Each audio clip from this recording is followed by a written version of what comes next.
네, 오늘 이 시간 또 저희가 칼빈의 신학을 통하여서 하나님께서 주시는 음성, 그 음성을 오랫동안 주님께서 어떻게 우리 기독교 역사 속에서 그리고 종교개혁을 일으켰던 우리 개혁교 속에서 하나님께서 어떻게 우리를 통하여 말씀하시는지 들어보는 시간을 가져보도록 하겠습니다. 오늘 이 칼빈 신학의 낭독을 위해서는 우리 문미자 집사님께서 수고를 많이 해주시겠습니다. 오늘 저희가 같이 읽는 부분이 어디냐 하면 지난번에 가다가 우리가 중간에 멈췄어요. 그래서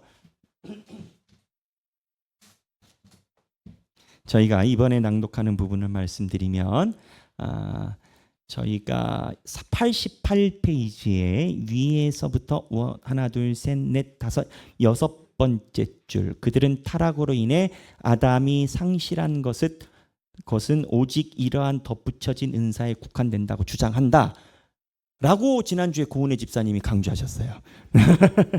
네, 지난주에 고은혜 집사님이 여기까지 읽어주셨고, 네, 그 다음부터 우리 문미자 집사님께서 낭독해 주시겠습니다. 그러므로 타락 후에도 인류는 하나님이 처음 짓고자 하신 그 상태, 즉 형상을 그대로 유지한다고 한다. 그들은 아담이 타락함으로써 상실한 이 덧붙여진 은사를 원의라고 부른다.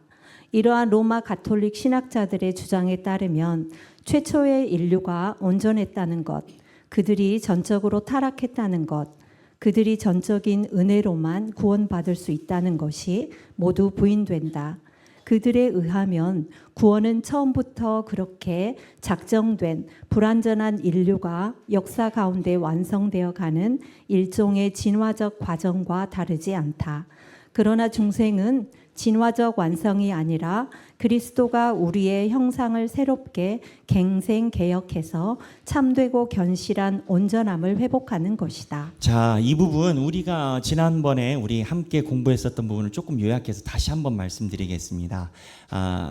무슨 얘기냐면, 자, 인간이 무언가 의로움을 가져가고 인간이 또한 그 안에서 하나님 앞에서 회복된다 라고 이야기를 할 때 이 마이크 소리를 조금 하울링이 나는데 좀 만져주시면 좋겠습니다.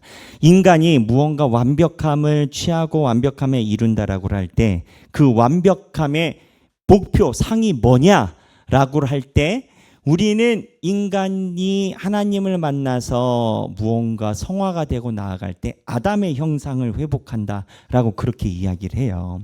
그러니까 태초에 하나님이 아담을 만들었을 때는 문제가 없었을 거 아니에요. 근데 아담이 선악과 따먹고 나서 문제가 생겼거든요. 그 다음부터 이제 우리가 된 거거든요. 그래서 무언가 하나님께서 원하시는 하나님의 완벽한 기독교인이 된다라고 했을 때 아담의 모습을 회복한다라는 것에서는 사람들이 이견이 없어요.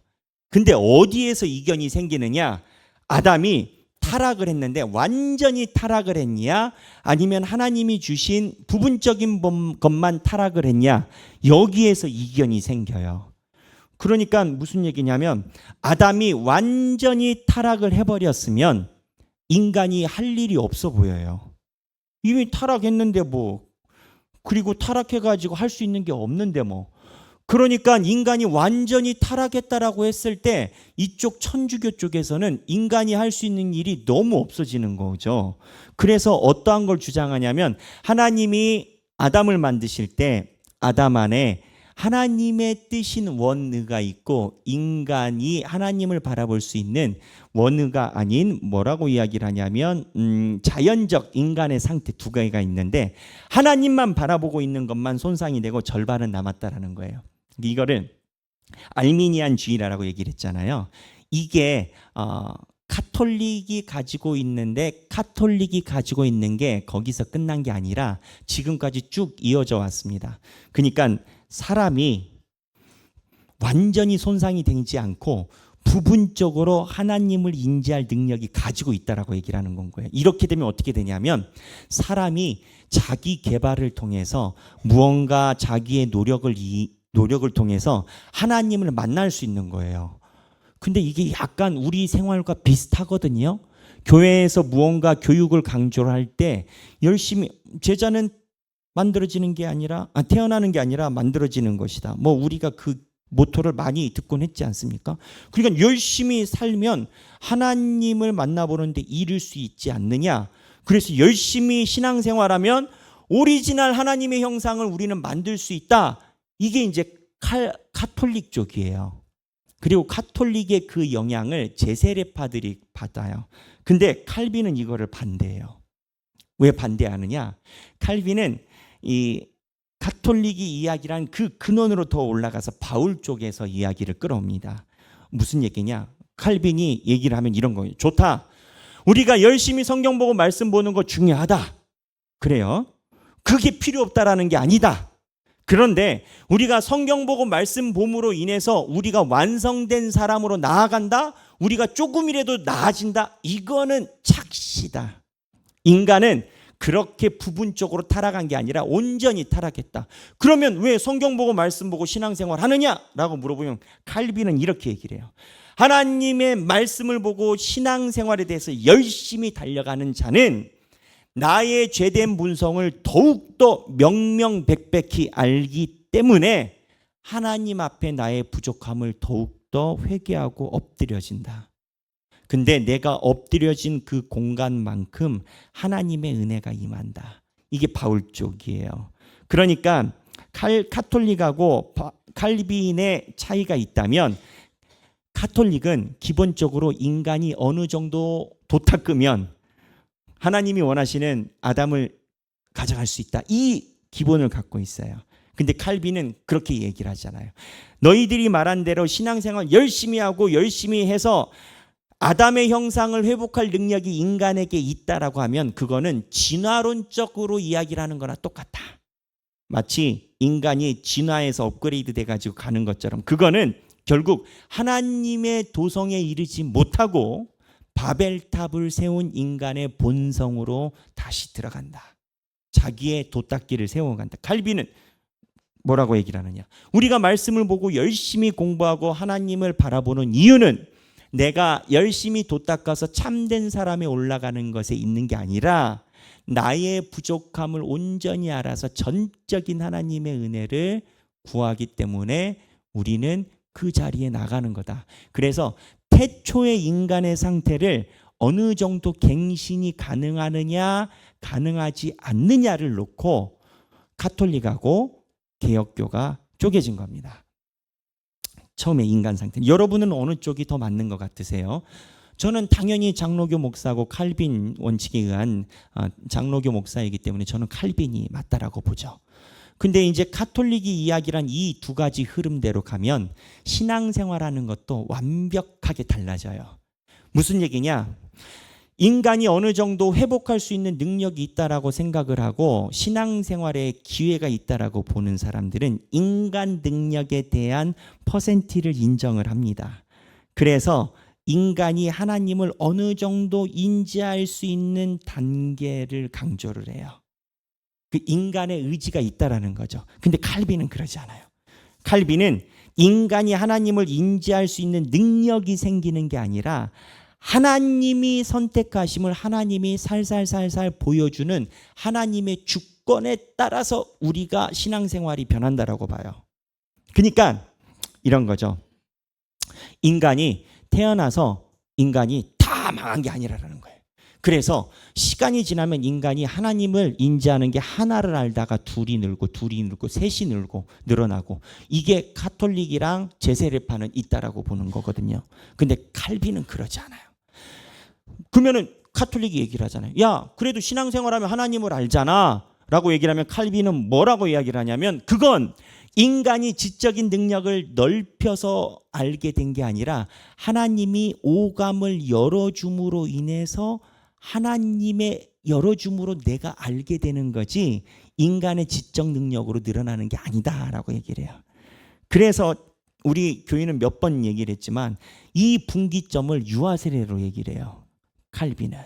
그 유아세례가 가장 큰 아주 명확한 분기점이거든요. 유아세례는 아이들이 인지 능력이 없어요. 근데 칼빈 계열의 장로교만 유아세례를 가지고 있어요. 왜 유아세례를 가지고 있냐? 이 아이가 인지력으로 하나님을 선택해서 세례를 받는 게 아니라 이 아이는 인지력이 없는데 태초부터 에베소서에 의하면 택정하신 하나님의 은혜가 이 아이를 선택하신 주님의 주권에 내 믿음을 두고 이 아이의 세례를 시행한다라고 얘기를 하거든요. 그러니까 아이는 인지력이 없어. 아이는 의지가 없어.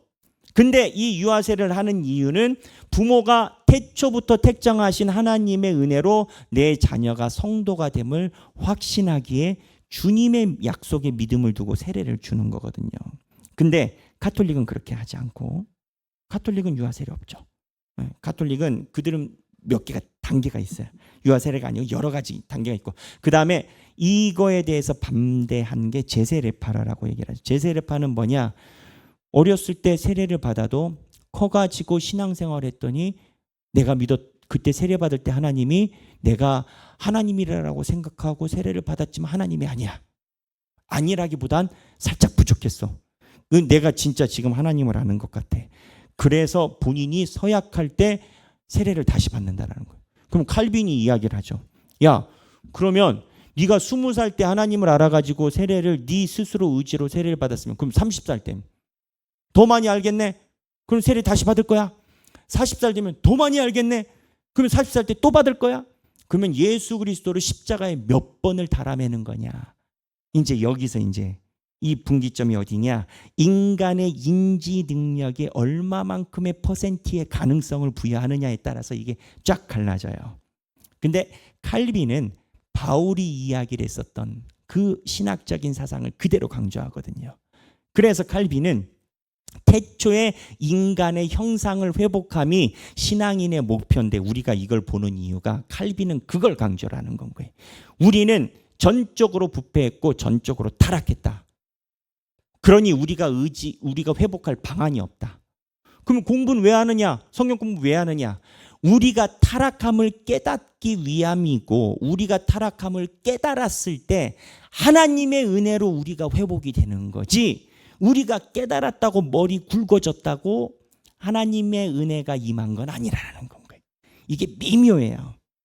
그러니까 교회에서도 제자 교육을 하다 보면요, 제자 교육하는 교회에 나타나는 현상들이 몇 개가 있어요. 일단 제자 교육을 중시하는 교회는 교인들이 성서적 지식이 풍부해요. 다른 교회들이랑 달라. 왜? 맨날 공부하니까. 근데 이제 이게 제자 교육을 하면서 방향을 잘못 잡잖아요. 잘못 잡으면 나중에요, 세상 교만해져 버려요. 내가 아는 게 많아.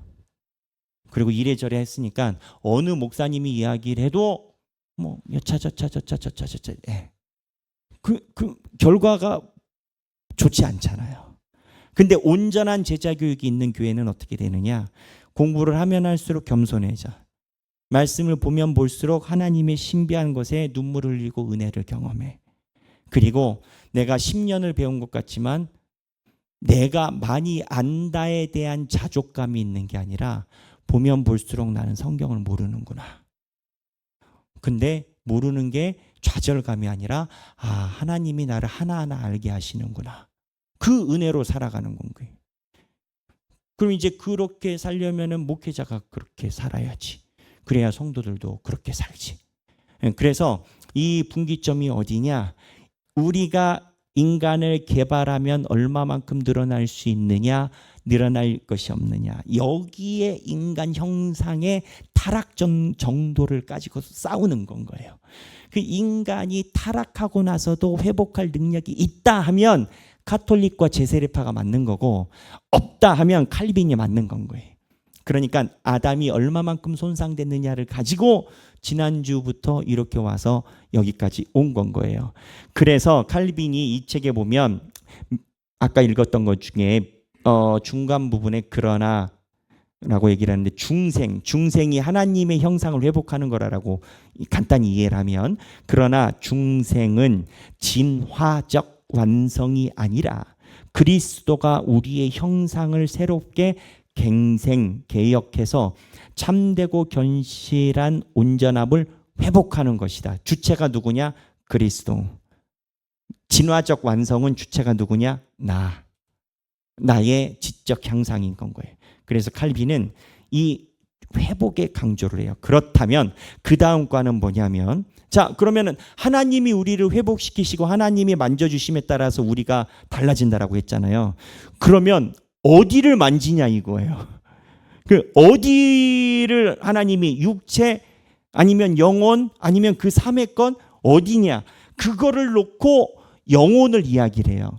결론은 영혼이거든요. 그럼 영혼이 뭐냐? 뭐 이런 이야기도 있어요. 이런 이야기도. 자, 그래서 88페이지에 6-2 영혼 하나님의 형상의 주요한 좌소 읽어보도록 하겠습니다. 사람은 영혼과 육체로 구성된다. 영혼은 불변하나 창조된 실체로서 사람의 보다 고상한 부분이다. 영혼은 육체와는 분리되는 본질적인 무엇이다. 하나님이 주신 여러 은사를 통해서 영혼이 존재한다는 사실과 그것이 신적인 무엇을 지닌다는 사실을 깨닫게 된다. 영혼은 불멸하는 본질이며 육체 밖에서도 영원히 사는 실체이다. 영혼은 단순히 관념이거나 모종의 힘이거나 작용이 아니다. 그것은 형체가 없는 실체이다. 자, 인간의 구성을 이야기를 해보자고요. 우리 개신교에서는 인간은 어떻게 구성되어 있을까요? 육체는 우리가 만지고 있으니까 그럼 뭐라고 하죠? 영혼이라고 생각하죠. 자, 그럼 따라오는 질문이, 반려견이나 반려동물을 같이 사시는 분들은 동물이 가까이 있거든요. 동물은 영혼이 있을까요? 없을까요? 여기서부터 이제 조금 복잡해집니다. 그래서 이제 제가 예전에 우스갯소리로 부목사 할 때, 저쪽 서울에서 부목사 할 때 거긴 성도들이 많으니까 저한테 진짜 문의가 왔어요. 목사님, 우리 성도님이 가정에서 반려견을 10년 가까이 키우다가 이 개가 별세를 했어요. 근데 너무 슬퍼해요. 그래서 목사님 가서 장례 예배를 드려주실 수 있나요? 이제 실제로 제가 받았던 질문이에요. 그래서 동물을 사랑하시는 분들은 동물에 대해서 실제로 그러한 감각을 느낀다라고 하지 않습니까? 그리고 우울증이나 이런 것에 또 반려동물의 동반이 많은 치료 효과가 있다라고 얘기를 하지 않습니까? 그래서 반려동물을 사랑하시는 분들은 정말 자기 자식을 더 사랑하시겠지. 자식 바로 밑에만큼 사랑을 하시거든요. 그러면 이제 따라오는 질문이, 동물은 영혼이 있냐? 동물이 만약에 영혼이 있으면 천국에서 우리랑 같이 볼까? 이제 그런 생각을 해. 이게 우리 장로교에서는 어떻게 보냐면, 인간의 육체는 똑같아요. 근데 영혼을 표현하는 히브리어 단어가 몇 개가 있어요. 근데 그 중에서 우리가 주목해서 보는 게 르아우라는 단어하고 네피시라라는 단어입니다. 근데 이 단어를 이야기를 하면 한국말로 굳이 번역하면 혼이 있고 영이 있어요. 혼이 있고 영이 있는데, 혼은 피조물들이 가지고 있는 육체와 붙어 있는 혼적인 개념이에요. 이 혼은 죽으면 같이 사라져. 그리고 영혼이 중요한 건데, 이 영혼은 동물들에게는 없어요. 왜? 하나님이 생기로 만든 피조물은 딱 하나거든요. 우리. 그래서 일반적인 동물들이나 에덴 동산에서 이렇게 타락함으로 손상됨으로 있었던 일반 자연들이 혼이라는 영역은 있지 않을까라고 주장하는 게 대세고, 다만 이 생명이 생명을 마쳤을 경우 그 혼도 땅속으로 사라진다라는 견지를 가지고 있고, 인간은 하나님께 받은 게 혼적 개념을 받은 게 아니라 영혼을 받아서 다르다라고 우리 장로교에서는 이야기를 해요. 그러니까 이 동물이 살아있을 때는 혼적인 개념이 있으니까 무언가 교감이 있는 듯한 느낌을 인간이 받을 수는 있겠죠. 그러나 이제 동물이 별세하시면 땅의 흙먼지와 같이 하나 되고 사라진다라는 개념을 우린 가지고 있어요. 그러나 인간은 혼을 받은 게 아니라 하나님께서 생기로 영혼을 주셨기 때문에, 그러면 영혼이 인간의 에너지 1원칙이냐, 육체가 1원칙이냐, 어느 쪽이겠어요? 영혼이 인간의 본질이겠습니까? 육체가 인간의 본질이겠습니까? 칼빈은 영혼이라고 얘기를 해요. 근데 이 영혼이 하나님을 닮은 우리가 다 영혼을 가지고 있잖아요. 하나님을 닮은 이 공간이에요. 그리고 하나님의 임재를 느낄 수 있는 이 공간이에요. 그래서 이 영혼은 주인이 있어요. 주인이 하나님께 사로잡힐 수가 있고 하나님이 아니면 귀신에게 사로잡힐 수가 있어요. 예수님이 이 땅에 오셨을 때 귀신을 쫓아내셨잖아요. 근데 귀신을 쫓아냈는데 예수님이 뭐라고 하셨어요? 귀신이 쫓아지고 난 그 빈집에 채우지 못하니까 다시 귀신이 7 귀신을 다 데리고 와서 오히려 그 전보다 심하게 들어왔다라고 얘기를 하잖아요. 그러니까는 무슨 얘기냐? 예수님의 능력으로 인해서 내 삶이 경험을 받는 것과 내 삶이 예수로 인해서 채워지는 것은 다를 수 있다라는 거예요. 예수님의 관점에. 그러니까 예수를 믿고 예수가 살아계심을 알아. 그래서 그로 인해서 본인이 귀신이 나간 현상은 있어요.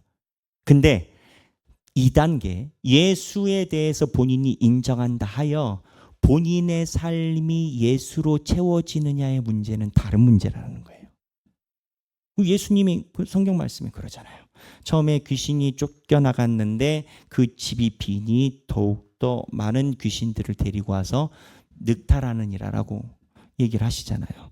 신앙생활도 하나님 우리가 영혼의 공간이잖아요. 이 견지에서 보면 하나님께서 우리의 영혼이 주님의 햇빛을 쬐고 청소된 상태까지 이끌어 주실 때가 있고 그 다음에 주님의 빛으로 가득 차지 못한 상태도 있고 그래서 칼빈이 이야기를 하는 견지는 이 영혼이란 처소가 죄의 근원이 될 수가 있다라고 칼빈은 이야기를 하는 거예요. 그 영혼 개념을 지금 가지고 이야기를 하는 겁니다. 그 다음에 보면 성경은 자 89페이지 위에서 3번째 줄인데 2번째 줄부터 영혼은 단순히 관념이거나 모종의 힘이거나 작용이 아니다. 그것은 형체가 없는 실체이다. 성경은 영혼이 실체임을 반복해서 가르친다. 영혼은 육체와 더불어 뭐가 머문다? 죄가 머무는 곳이다. 그러니까 죄도 이 영혼 속에 배인다라는 거예요. 그러니까 이 죄가 뭐냐? 자, 죄가 뭐냐? 성경에서 이야기하는 죄는 간단해요. 하나님의 뜻이 아닌 게 죄예요. 우리가 윤리적인 삶을 살기 때문에 윤리적인 것에 의해서 모든 것을 판단하곤 해요. 근데 그게 틀린 건 아니에요. 하나님의 뜻 안에는 윤리적인 선한 결과가 있는 건 맞아요. 근데 선한 결과가 하나님의 뜻과 온전히 같아지는 건 아니에요. 성경에서 이야기를 하는 죄는 하나님의 뜻대로 살지 않음이 죄고 하나님의 뜻에서 돌아섬이 죄예요. 그리고 어제 요한계시록에서 얘기를 했지만 하나님의 빛을 비추이고 돌아선 자들에 대해서도 나와요. 예수를 믿고 삶이 예수 믿기 전으로 돌아가는 거지. 예수를 만나기 전으로 돌아가는 거지. 그래서 죄라는 견지가 꼭 실정법을 위반한 것을 이야기하는 게 아니라 성경이 말하는 죄는 하나님의 뜻대로 살지 않습니다. 그래서 영혼의 영원한 구원을 위해서 영혼에 거슬러 싸우는 육체의 정욕을 제어해야 한다. 여기서 육체의 정욕이라고 생각하면 일반적인 사람들이 우리가 가지고 있는 오감만 생각을 해요. 근데 그런 의미가 아니에요. 칼빈이 이야기하고 성경에서 이야기하는 육체의 정욕은 그게 아니에요. 조금 더 포괄적이에요. 뭐냐? 모든 죄의 근원은 내가 하고 싶은 거예요. 근데 내가 하고 싶은 것은 인간이 가지고 있는 육체적인 동물적인 욕구야. 돈을 갖고 싶어. 편해지고 싶어. 내가 무언가 평안한 걸 누리고 싶어. 사람들에게 인정받고 싶고 무언가 지위적으로 높아지고 싶고 사람들이 볼 때 인스타그램에 올렸을 때 반짝반짝 부러워하는 삶을 살고 싶고 무언가 사람들이 나를 봤을 때 야, 쟤는 그렇게 잘 산다라는 소리 듣고 싶고 내 친구를 만났는데 저 친구가 1년에 100만 원을 버는데 나는 300만 원을 벌고 싶고, 이 모든 것들이 육체에서 근원한 정욕의 뿌리로 보는 거예요. 왜 목사님 왜 다 그게 육체에서 근원한 정욕의 뿌리입니까? 간단해요. 하나님이 얘기를 한 건 아니잖아. 그러니까 죄의 범주는 하나님이 이야기를 한 삶이 아니면, 성경은 중간 다리가 없어요. 하나님이 이야기한 삶에서 내가 만족을 가져가고 하나님이 이야기한 삶에서 내가 평안을 가져가지 못하면 나머지는 육체예요. 오늘 아침에 BT 나눔이나 올라오는 거 보니까 스마야 오늘 예레미야 본문이었던 것 같아요. 저도 성경을 보면서 여러분들을 가르쳐야 되니까 연구하는 양이 방대하지 않겠어요. 방송에 박히잖아요. 내리지 않는 한 방송에. 그러니 제가 성경 연구를 많이 하죠. 실수하지 않으려고. 근데 무슨 얘기냐면, 그러다 보니까 저도 은혜를 받아요. 성경을 보고 하나님께서 하시는 말씀이 되게 은혜를 받아. 오늘 이 같은 형제가 다른 길을 선택을 하잖아요. 그리고 한 형제는 하나님이 주신 말씀에 따라서 형제들의 의견을 무시를 하고 예레미야를 한테 이야기를 하잖아요. 그러니까는 이게 무슨 얘기냐면, 육체의 정욕이 무엇이냐. 오늘 그 예레미야에게 귀뜸한 사람의 이름이 뭐다? 스바냐. 그리고 그러지 않은 사람의 이름은 누구? 스마야. 그 스시 집안인가? 이제 생각을 하겠지만 우리랑 어순이 다르죠. 근데 이 스바냐와 스마야를 비교를 하면, 스마야가 무슨 육체의 정욕을 따랐겠다고 생각하겠어요. 그 바벨론 포로에 가가지고 자기가 생각한 대로 하나님의 말씀에 대해서 주장했을 뿐이지. 그러니까 자기네들이 인지를 할 때는 각자 다 근원이 있는데 하나님은 뿌리를 보는 거거든요. 이 생각이 어디에서 나왔느냐를 뿌리를 보시거든요.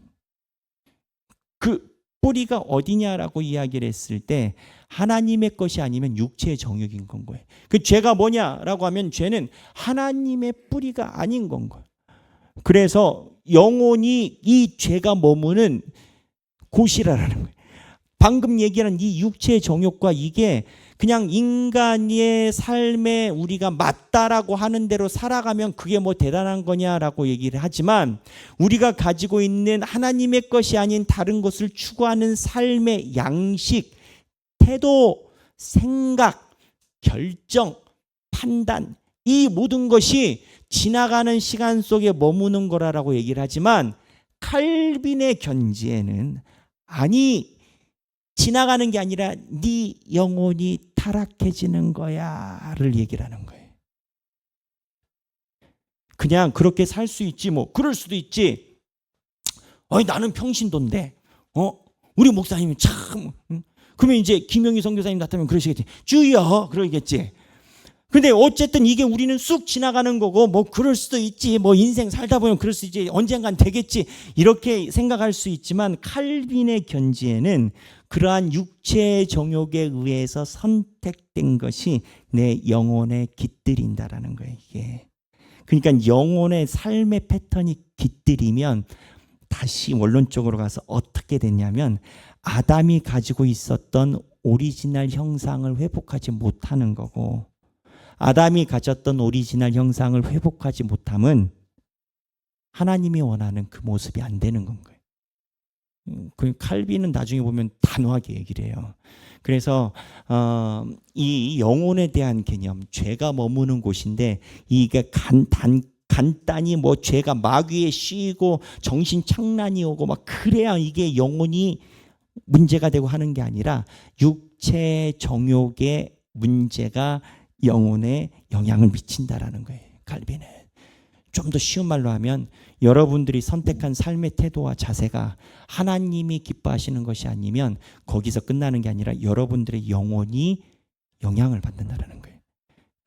그 다음에 읽겠습니다. 하나님은 육체뿐만 아니라 영혼까지도 멸하실 수 있는 분이시나 구원받은 우리에게는 영의 아버지가 되신다. 이 두 가지가 다 있어요. 하나님은 육체뿐만 아니라 영혼까지도 멸하실 수 있어요. 근데 구원받는 우리에게는 영의 아버지가 되신다라고 얘기를 해요. 그러니까 하나님은 이 영혼이 퇴색됐을 때 완전히 타락된 상태에서 영혼을 멸하실 수도 있고, 우리가 주님의 뜻대로 영혼을 하나하나 갱신해 나가면 아버지가 되시기도 하고, 이 공간이 어디냐? 영혼이라는 거예요. 그분이 읽겠어요. 그 다음, 그분이 자신의 아들을 우리 영혼의 목자와 감독으로 세우신다. 사람의 불멸성이 영혼에 있다. 이 점에서 부활을 부정하는 사두개인들이 왜 영혼의 실체와 실체를 믿지 않는지 그 이유가 분명해진다. 근데 칼빈은 이 영혼의 타락을 간단히 보지 않습니다. 삶의 태도와 내가 선택한 삶의 양식에서 영혼에 그게 깃들이면 문제는 뭐냐면, 육체가 죽고 나서 육체는 사라지는데 영혼 속에 내가 살아온 선택했던 순간이 내 영혼을 침착시킨 그 상태가 없어지지 않고 그대로 있는 거예요. 그래서 칼빈은 이 영혼이 날마다 삶에 의해서 영향을 받아 모양이 변형되는 것에 대해서 심각하게 접근을 합니다. 근데 이 영혼이 보면은 사람이 불멸성이 영혼에 있다라고 얘기를 하잖아요. 이 영혼이 없어지지 않아요. 하나님의 뜻대로 살아간 사람은 영원한 생명에 이르고 영생이고, 그렇지 않고 영혼에 대해서 본인의 타락 정도를 인지하지 못하거나 아니면 애써 부인하거나 하는 사람들은 영원한 벌, 영벌로 가죠. 그러니까 영벌도 가는 거예요. 그냥 영혼이 이 사라지는 게 아니라 그대로 있어. 그대로 있고 천국으로 가든지 지옥으로 가든지 그렇게 되는 건 거예요. 근데 이 점에서 사두개인들이 영혼의 실체를 믿지 않은 그 이유가 분명해진다라고 얘기를 하는데, 사두개인들은 영혼이 없다라고 주장했어요. 그러나 이걸 설명하면 또 10분 가니까 여러분, 예전에 내가 많이 설명했으니까 이거는 읽고 그냥 넘어갈게요. 네. 칼빈 시대의 제세례파는 죽은 후에는 영혼이 독자적으로 활동하지 못한다고 보았다. 이러한 오류를 반박하면서 쓴 글에서 칼빈은 하나님이 생기를 불어넣어 사람이 생명이 되게 하셨으므로 영혼은 사후에도 인격적인 활동을 그치지 않는다는 사실을 분명히 개진하였다. 저희 선배 목사님 때 어떻게 죽음 후에 가르쳤냐면, 장례식장에 가면 이렇게 가르쳤어요. 주무신다. 영혼 수면사를 얘기를 했거든요. 근데 그게 우리 이제 신학도 발전하고 교육의 기회가 많이 있지만, 칼빈은요 영혼이 잔다라고 얘기를 하지 않았어요. 칼빈은 영혼을 굉장히 강조했기 때문에 죽음 이후에 영혼이 깨어 있다라고 얘기를 했어요. 근데 칼빈이 이야기한 근거가 예수님이 이미 얘기를 했잖아요. 부자 나사로 비유. 부자 나사로 비유에서 부자와 나사로 비유. 부자가 죽어가지고 안 좋은 곳에 갔단 말이죠. 그냥 부자가 부탁을 하잖아요. 자기 자손들이 여기 오지 않도록 해달라고. 그랬더니 구렁이 있어서 못한다. 그 결론은 뭐예요? 너희 자손들이 내가 보낸 선지자들 말 들으면 여기 안 올 거고, 말 안 들으면 여기 올 거고, 지옥으로 올 거고, 결국 내가 보낸 선지자들 말을 듣지 않으면 어느 누구를 보내도 말을 안 들을 것이다.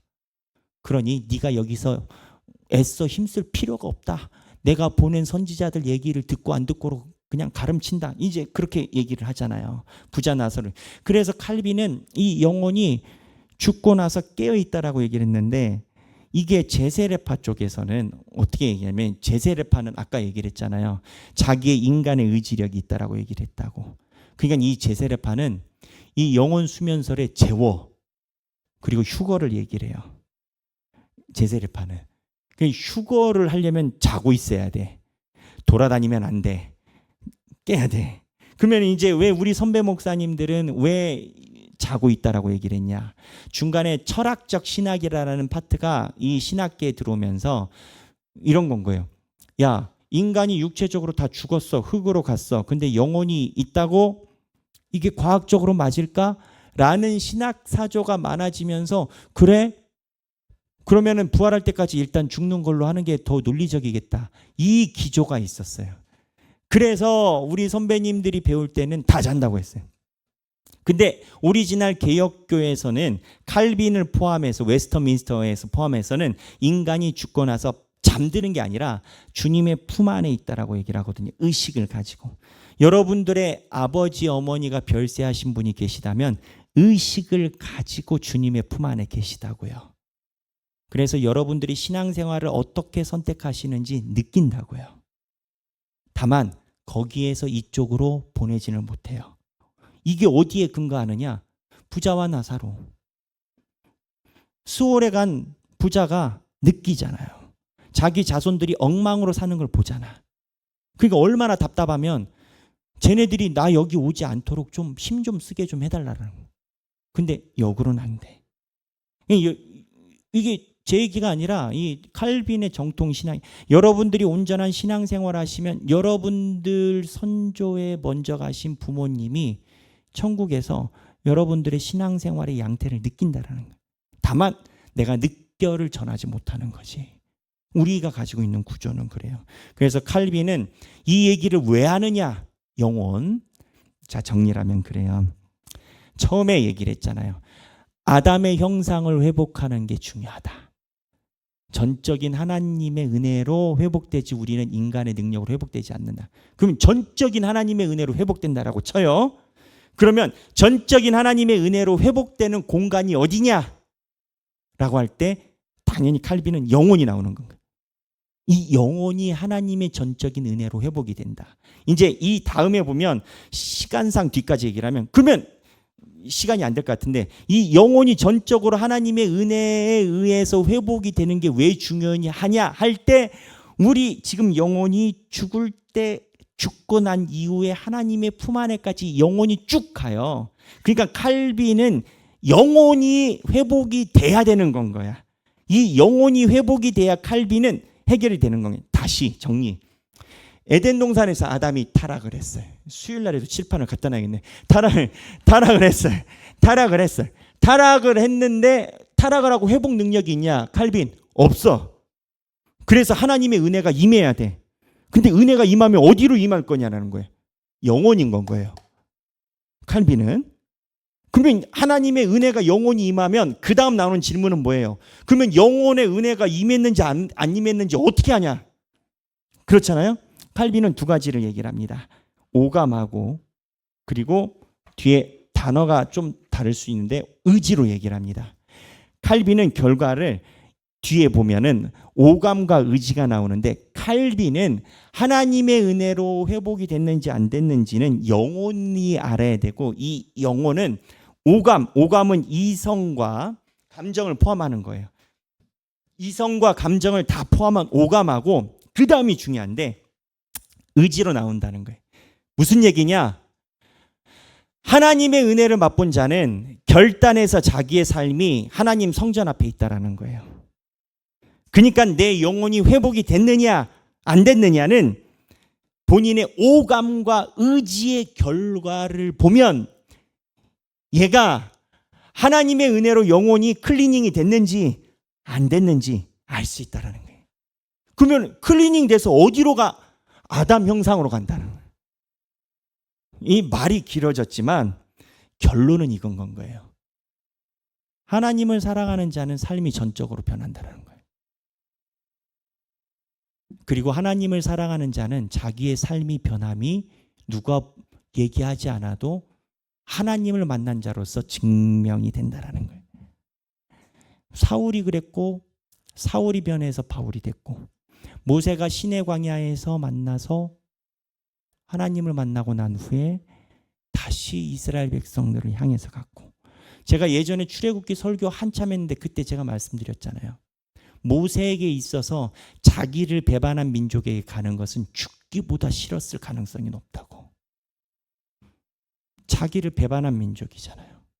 자기는 궁에서 살아나서 왕족으로 살았지만 자기 동족이 그렇게 핍박당하는 것을 돕고자 해서 하다가 어쨌든 의도하진 않았지만 사람이 죽었고 근데 그걸 누가 고자질해요? 자기가 구해준 그 이스라엘 백성들이 고자질하잖아요. 그래서 모세는 떠났잖아요. 모세는 하나님을 만나지 않았으면 이집트 땅으로 다시 들어올 일이 없는 사람이에요. 40년 동안 광야에 있었고 미디안 광야에서 이미 사위가 돼가지고 잘 먹고 잘 살고 있었고 아들까지 낳았고 할례 안 한 아들 나오잖아요. 그러니까 성경에서 이야기라는 이 하나님의 영혼의 회복의 양태는 전적인 삶의 변화를 얘기를 해요. 칼빈은 그 절차를 가져가는 거예요. 근데 이게 오감하고 의지를 나중에 칼빈이 강조하는 이유가 있습니다. 많은 사람들이 본인의 오감은 변했다라고 하면서 의지를 안 가는 경우들이 있거든요. 머리만 굵어진 거지. 근데 그거를 칼빈은 온전한 변화라고 얘기를 하지 않아요. 그건 안 변한 거야. 머리가 굵어진 거지. 그럼 목사님 변화의 차이가 뭔가요? 여러분 저희가 지금 이렇게 수요 기도회 때 제가 안 세봐서 모르겠는데 그래도 저희 교인들이 많이 오셨거든요. 요즘에 가보세요.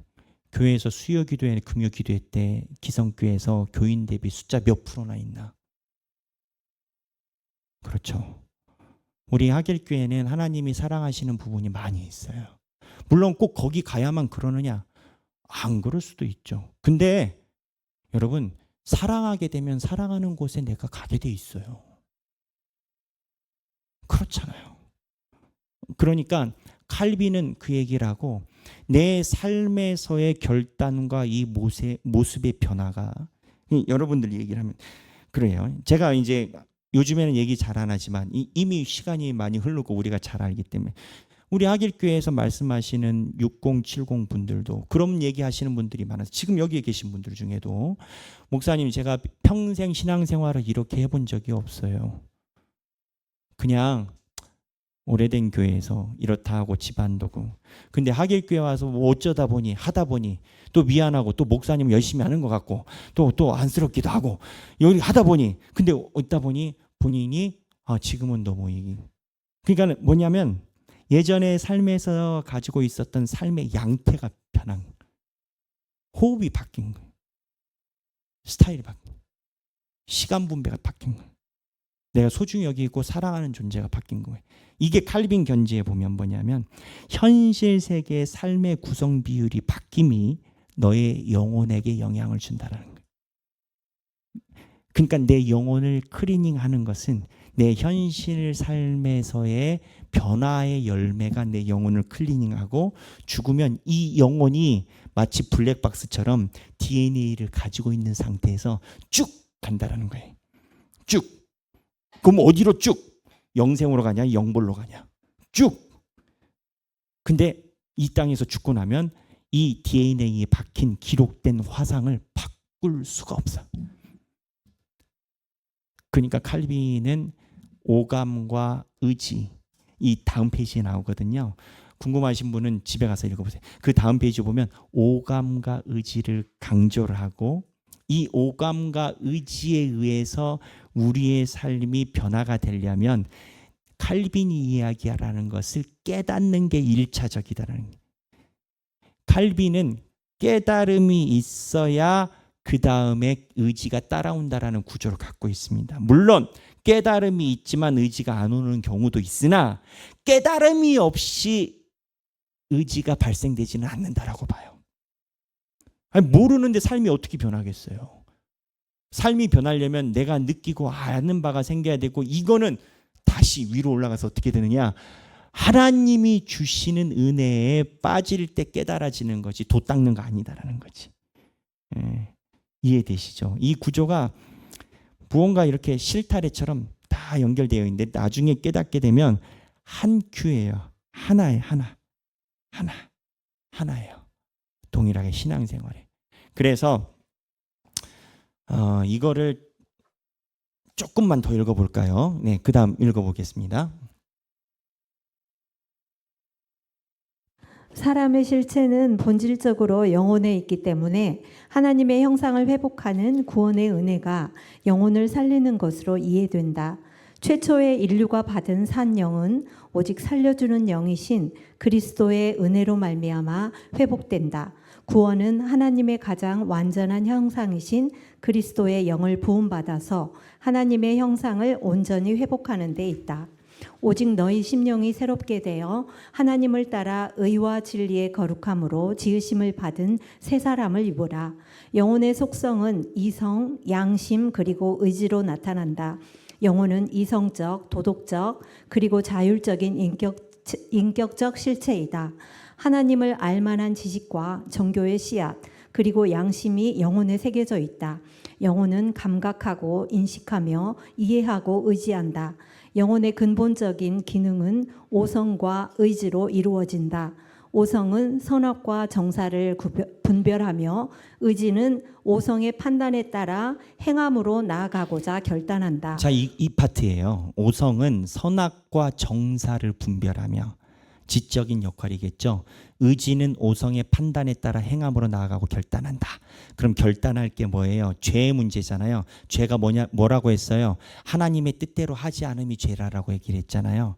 삶에 있는 자리에서 내가 선택한 순간이 하나님의 뜻에 부합한지 아닌지 정사를 분별해서 오감으로 파악을 하고, 만약에 하나님의 뜻이 아니고 하나님께 죄송할 것 같다, 내가 벌린 입술과 내가 선택한 시간과 내가 선택한 행보가 하나님이 보실 때 오감으로 파악해 보니까 뭔가 완전 지옥까지는 얘기하고 싶진 않지만 하나님이 좋아하시지 않을 것 같다. 그때 의지가 오성의 판단에 따라서 행함으로 나간다는 거예요. 이 두 가지 요소가 영혼의 중요한 요소로 칼빈은 본 겁니다. 말을 어렵게 한 것 같지만 쉽게 이야기를 하면 그냥 삶이 변하라 이건 거예요. 그냥 삶이 변해야 니들이 영혼이 변한다는. 그 삶이 뭐 변하느냐? 하나님 말씀 보고 기도하고 교회 와서 예배드리고 하나님의 말씀 있는 곳에 자리에 찾아가고, 그러한 노력이 앉아가지고 예를 들어서 우리 하길교회에서 서울대 아이들 서울대 보내준다, 서울대 어떻게 가는 법 해가지고 유명한 강사가 와서 강의를 한다. 그러면 나는 그거를 사모하지만 안 가야지 하는 학부모가 어디 있겠냐고. 오은영 박사가 여기 와가지고 자녀 교육을 1:1로 면담해 주겠다. 그러면 나는 인터넷으로 봐야지 하는 사람이 누가 있겠냐고. 와가지고 다 오은영 박사 만나가지고 이야기 상담하려고 하겠지. 그러잖아요. 만약에 여러분들이 좋아하는 정치인이 여기 나타난다고 해봐요. 안 오겠냐고. 그러니까 하나님의 말씀에 대한 그 결단과 의지는 한 짝이라는 거죠. 그 다음 읽어주시죠. 인류는 죄로 말미암아 하나님의 뜻을 분별하는 오성도 그 뜻대로 살고자 하는 의지도 모두 상실했다. 그리하여 하나님의 존재와 그분의 어떠하심과 그분의 뜻을 인식조차 할 수 없으니 무엇보다 먼저 지식에까지 거듭나야 한다. 새 사람을 입었으니 이는 자기를 창조하신 이의 형상을 따라 지식에까지 새롭게 하심을 입은 자니라. 자, 그러니까 뭐냐? 아담은 처음에 이게 됐다라는 거예요. 가만히 놔둬도 됐다라는 거예요. 근데 우리는 다 상실했어요. 상실하니까 결과가 어떻게 돼? 지식을 알아요. 그 지식이 뭐냐? 하나님의 말씀에 대한 지식을 알게 되면 무엇을 알게 되느냐? 아, 내가 상실했구나. 내가 상실했구나를 알기 위해서 지식이 가는 거예요. 그럼 내가 상실했구나를 알면 어떻게 돼요? 주여 오라 나는 공고한 자로다. 그럼 어떻게 돼요? 하나님이 그런 자들을 은혜로 채우시는 거예요. 오성과 의지는 상실되어 있는 상태인 건 거예요. 다만 지식으로 인하면 하나님의 은혜로 이게 가능해지는 거예요. 그 결론은 뭐냐? 제가 말씀드린 설명드린 오감과 의지는 우리의 힘으로는 유지 못해요.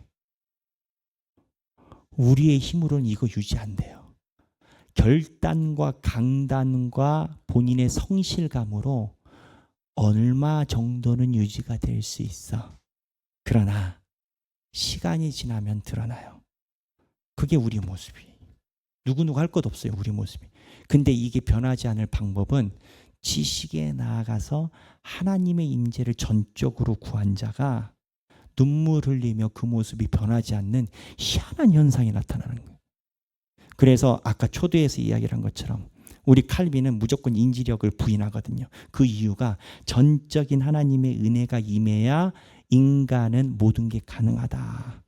인간의 능력으로는 하는 채 하고 그러한 위치에 있을 때 하는 것 같고 그러한 보직에 있을 때 있는 것 같고 할지 모르지만 전적으로 우리가 가능한 건 그러한 것에 있는 게 아니라 성령의 은혜로만 가능하다. 이렇게 칼빈은 얘기를 해요. 거꾸로 얘기를 하면 사람이 성령에 사로잡혔느냐 안 사로잡혔느냐가 하나님의 의지와 인도하심으로 이게 유지가 되느냐 안 되느냐로 보는 거예요. 이해되시죠? 네, 오늘은 여기까지 우리가 낭독을 하고 우리 잠깐 기도하는 시간을 가지면 좋겠습니다. 네, 기도하는 동안에 차량을 이용하셔야 되는 분은 차량을 이용을 하시고 우리의 신앙을 놓고 다시 한번 기도해 보면 좋겠습니다. 우리가 하나님께 많은 것을 구하고 대단한 사람이 되기를 원하는 사람은 없을 겁니다. 그러나 우리 삶의 자리에 가지고 있는 문제에 대해서는 우리가 기도를 가지고 있어요. 칼빈이 가지고 있는 신앙의 구조에 의하면 인간은 모든 구조가 성령의 채우심에 대해서 판가름이 납니다. 내가 죄인임을 고백하느냐 고백하지 않느냐가 성령 채우심의 그릇의 크기를 좌우해요. 하나님을 만났을 때 내가 잘한 것을 나열하는 것보다 내가 죄인이다라고 고백하는 그 순간이 성령의 임재하심을 좌우합니다.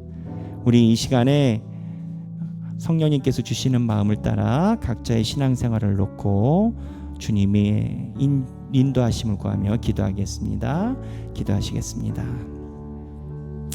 하나님 아버지, 우리가 주 앞에 있습니다. 주님, 우리가 날마다 배워가며 하나님의 거룩하심을, 우리의 부족함을 아버지 앞에 느끼게 하여 주옵소서. 하나님의 말씀이 오묘하고 내가 알고 있다라고 생각하는 것이 많지 않음을 주 앞에 온전히 고백하게 하여 주옵소서. 아버지, 우리의 부족함을 아시는 주님, 주님께서 우리의 삶의 모든 것을 채워주시고 아버지의 인도하심과 역사하심으로 우리의 삶이 온전히 주 앞에 설 수 있도록 주여 인도하여 주옵소서. 하나님, 나의 교만을 무너뜨려 주시고 내가 안다 느끼는 것에서 깨지어 하나님께서 인도하시는 삶을 바라보는 우리의 삶이 되게 하여 주옵소서. 주님, 인도하여 주옵소서. 주님, 동행하여 주시고 역사하여 주시옵소서. 우리 한 번 더 기도하기를 원합니다. 우리 삶에 있는 문제를 놓고 기도하면 좋겠습니다. 주여, 이 문제에 대한 답을 강구했습니다. 그러나 오늘 칼빈이 이야기한 강에 의하면 문제에 대한 답이 아니라 하나님의 충만하심과 성령님의 주도하심이 관건입니다.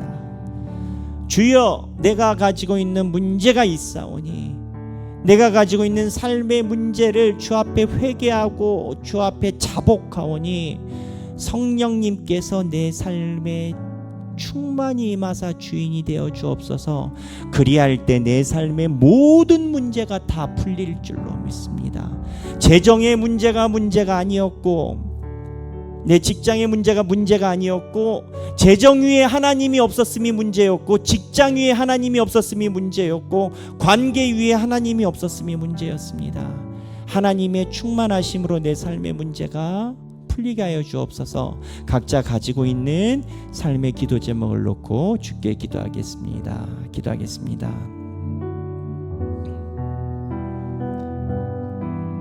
주여, 레케르스, 우리의 삶의 모든 것을 주관하시는 주님, 하나님, 우리의 삶이 온전히 주님의 임재 속에 아버지의 돌보심 속에 나아가게 하여 주옵소서. 아버지, 우리 삶의 문제가 하나하나 모두 회복되게 하여 주시고 아버지여, 주님께서 인도하시고 동행하시며 역사하시는 삶의 자리가 온전히 주 앞에서 회복되게 하여 주옵소서. 아버지, 주여, 이렇게 우리의 삶의 모든 문제가 주님의 충만하심으로 채워지게 하여 주옵소서. 하나님 아버지, 우리가 삶의 미래에 대한 걱정이 있습니다. 레레비큐레 주님, 우리가 가지고 있는 모든 걱정과 하나님 아버지 이 모든 공간에 주께 답을 구하고 나였습니다. 그러나 주께 답을 구하기 전에 하나님께서 충만한 삶을 인도해 주시라라는 우리의 신앙이 되게 하여 주옵소서. 주여, 우리의 삶의 문제 무엇이 문제입니까? 하나님 아버지, 우리가 주 앞에 기도하오니 주여, 우리의 하길교회 성도들이 주 앞에 기도할 때 주님께서 인도하사 그 삶의 모든 문제를 채워주옵소서. 하나님, 경제적인 문제나 모든 문제 속에 하나님 가지고 있는 눈물을 흘리는 그 영혼 속에 주님의 임재를 간구하오니 주여, 주님께서 붙들어 주사 주님께서 동행하시고 역사하시고 만져주옵소서. 주님을 바라봅니다. 제가 기도하겠습니다. 하나님 아버지, 우리 삶에 가지고 있는 많은 문제가 답이 없어서 문제가 문제였던 것이 아니라 그곳에서 하나님의 숨결을 찾아보려는 나의 노력이 없었음에 문제가 있음을 고백합니다. 하나님, 세상이 나에게 질문을 했을 때 세상의 것으로 어떻게 답하느냐만 바라봤지, 세상이 나에게 질문을 할 때 그 질문 속에 하나님의 십자가가 있는지 없는지 고민하지 않았습니다. 미래의 문제 걱정, 돈이 없어서 걱정되는 것, 관계가 좋지 않아 걱정되는 것, 앞이 암담해서 어떻게 지금처럼 살아갈 수 있을까라는 모든 걱정 속에 우리는 답을 구하나 하나님의 임재하심과 이끄심에 주목하는 우리의 신앙이 되게 하여 주옵소서. 하나님, 우리 하길교회 성도들이 정말 부단히 주님 앞에 살아가려고 노력합니다. 주여, 살아갈수록 부족함을 느끼는 우리 인지인데 성령님께서 더욱더 주께 다가갈 때마다 성령의 은혜로 우리 성도들의 삶을 휘감아 주옵소서. 그리할 때 그 삶에 홍해가 갈라지고 만나가 내리며 구름기둥과 불기둥의 역사를 주의 성도들이 경험할 줄로 믿습니다.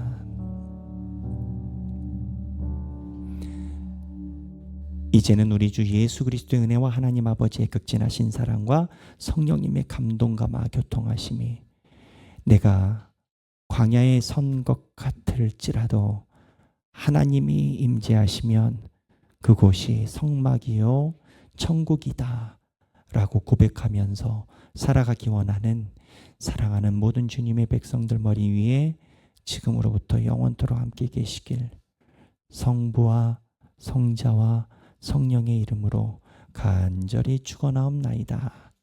아멘.